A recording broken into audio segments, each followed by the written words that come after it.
Il y en a qui me connaissent et d'autres qui ne me connaissent pas. Donc, je vais quand même vous expliquer comment le magnétisme est arrivé dans ma vie.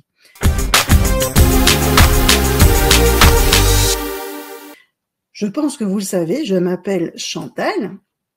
Et en fait, il y a eu un élément clé dans ma vie. Cet élément, ça a été de 2001 à 2005, je dirais une période clé.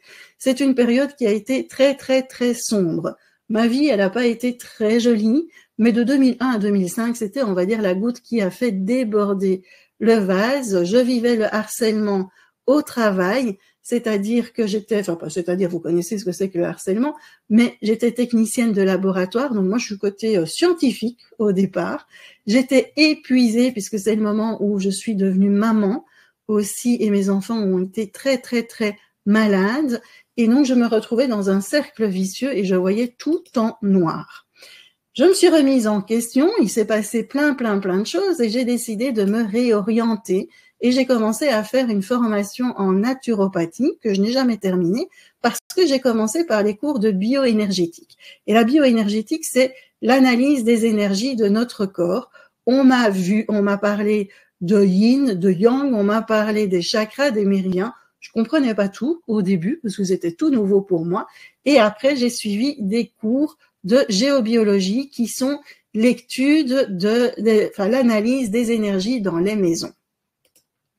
Et le pendule est arrivé sur mon chemin. Donc tout ça a commencé à ouvrir des portes et le pendule est arrivé sur mon chemin. Et grâce au pendule, en fait, j'ai appris plein de choses et je fais de l'énergétique depuis 2006. Donc l'énergétique, c'est utiliser les énergies pour apporter un mieux-être. Et en 2012, j'ai ouvert un petit centre de santé. Et dans ce petit centre de santé, je proposais des soins énergétiques en radiesthésie aux clients qui venaient me voir. Mais je me suis rendu compte que certaines personnes avaient besoin d'autres outils. Certaines personnes raisonnaient avec la radiesthésie et d'autres pas. Et donc, il fallait que je rajoute des outils supplémentaires. Je pensais au magnétisme, mais il y avait un grand mais. Parce que je pensais que pour faire du magnétisme, il fallait ressentir des choses avec les mains. Il fallait ressentir les zones chaudes et les zones froides au niveau du corps. Parce qu'on m'avait dit que quand il y avait des zones chaudes, c'est qu'il y avait des zones d'inflammation, qu'il y avait un organe qui était en hyperfonctionnement. Et bien sûr, s'il y a des zones froides, c'est qu'il y a des organes en hypofonctionnement. On m'avait parlé de tout ça. Et moi, je me sentais complètement bloquée parce que je suis capable de ressentir les émotions des personnes, de ressentir les émotions des animaux et des énergies des lieux, mais en fait, je suis incapable de ressentir quoi que ce soit via les mains. Je ressens rien au niveau des mains. Et donc, je me bloquais parce que comment je peux ressentir les zones chaudes et froides avec mes mains puisqu'il n'y a rien qui se passe. Donc, je pensais que le magnétisme, c'était pas pour moi du tout. Est-ce que vous aussi, vous avez entendu cela, qu'il faut ressentir des zones chaudes et froides avec les mains quand on fait du magnétisme? Dites-moi un petit peu, est-ce que ça résonne avec vous, ça? J'ai appris que c'était pas le cas du tout, qu'on pouvait faire du magnétisme sans devoir sentir les choses. Et donc, je me suis dit, bon, Chantal, vas-y, et sait-on jamais.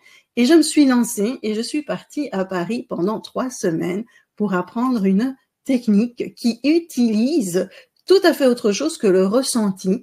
Et donc, c'est une technique qui est à la portée de tous. On utilise des gestes plutôt que d'utiliser des ressentis.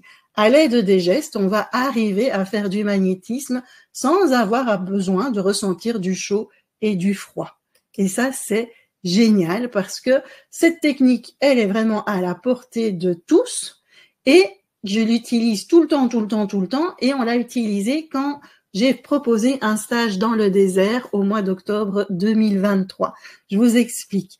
Ce stage permettait aux stagiaires de pratiquer la radiesthésie, la télépathie animale et le magnétisme. Et on a beaucoup utilisé le magnétisme parce que à l'époque, j'avais un petit bébé dromadaire qui avait marché sur des grandes épines et le pied des dromadaires, quand ils sont petits, est mou.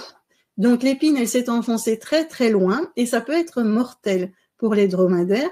On a enlevé l'épine, bien entendu, mais le pied est resté gonflé et est resté douloureux.